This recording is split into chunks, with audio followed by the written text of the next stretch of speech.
হত্যা মামলার আসামি করার পর থেকেই সাকিব আল হাসানের ভবিষ্যৎ ক্রিকেট ক্যারিয়ার পড়েছিল সংশয়ে।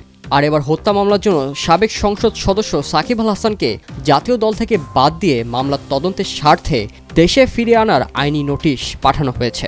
সুপ্রিম কোর্টের আইনজীবী ব্যারিস্টার সজীব মাহমুদ আলম বিসিবি বরাবর এই আইনি নোটিশ পাঠান আইনজীবী মোহাম্মদ রাফিনুর রহমানের পক্ষ থেকে। আমরা নোটিশ দিয়েছি বিসিবিকে, বিসিবি প্রেসিডেন্ট এবং BCB board of directors selectors committee তাদেরকে দিয়েছি।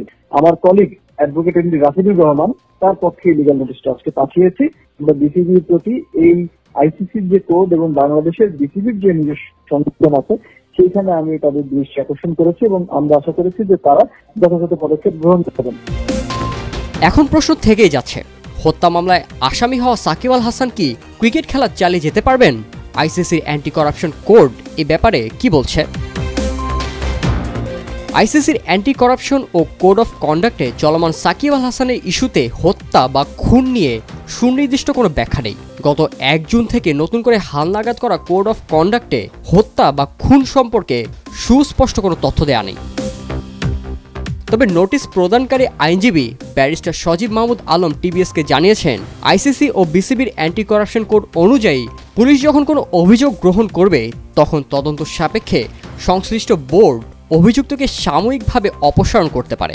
আমরা ওনাকে কিন্তু পার্মানেন্ট সাসপেনশন আমরা বলিনি, আমরা বলেছি যে আইসিসির যে কোড আছে, অ্যান্টি করাপশন কোড আছে এবং বাংলাদেশের বিসিবির যে অ্যান্টি করাপশন কোড আছে, এই কোডে একটা অপশন দেওয়া আছে, সেটা হচ্ছে যখন কারোর নামে পুলিশ এরকম গুরুতর অভিযোগ গ্রহণ করবে, কারোর নামে যখন এরকম মামলা হবে, তখন তাদেরকে কিন্তু নিজেরা বিসিবি নিজেই একটা এনকোয়ারি করতে পারে এবং পেন্ডিং টাইমে তাকে প্রভিশনাল সাসপেনশন করতে পারে, যেহেতু তার বিরুদ্ধে অভিযোগের নেচারটা খুব গুরুতর। মার্ডারের উপরে তো আসলে কোনো অভিযোগ নাই।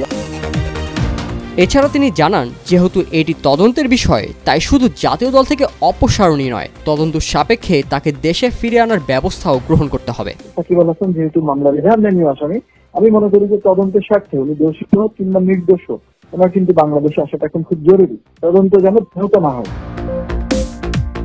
এদিকে সাকিবের নামে মামলা হওয়ার আগেই টেস্টে বাংলাদেশের হয়ে পাকিস্তানের বিপক্ষে মাঠে নেমেছেন। তার বিরুদ্ধে মামলা হলেও এখনও গ্রেফতারি পরোয়ানা জারি করা হয়নি, কাজেই তার খেলতে কোনো বাধা নেই। কেননা গ্রেফতারি পরোয়ানা জারি করা হলে তখন তাকে আন্তর্জাতিকভাবে দেশে ফিরে আনার চেষ্টা চালাতে পারত পুলিশ, কিংবা দেশে ফিরলে গ্রেফতার করা হতো তাকে।